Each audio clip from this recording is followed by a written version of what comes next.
দর্শক, একটা বাংলাদেশের ভোটার লিস্ট নিয়ে আপনাদের সামনে হাজির হলাম। দেখতে পাচ্ছেন এখানে 7-8 পাতা আছে। এই ভোটার লিস্টে একটাও মুসলমান নেই। এটা হচ্ছে বাগেরহাট জেলার ভোটার লিস্ট।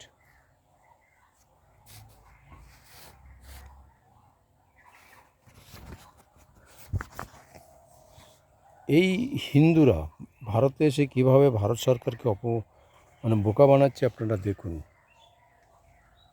এখানে একটাও মুসলমানের নেই, অথচ এরা এখানে এসে বলে আমরা মুসলমানের অত্যাচারে থাকতে পারি না বাংলাদেশে। দেখুন আপনারা স্পষ্ট ভাষায় দেখুন আর প্রচুর শেয়ার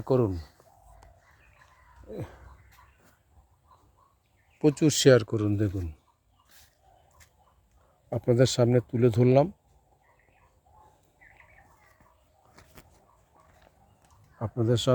ধরলাম। দেখুন এই যে এরা আবার ভোটার লিস্টে নাম তুলেছে পশ্চিমবাংলায়। হ্যাঁ।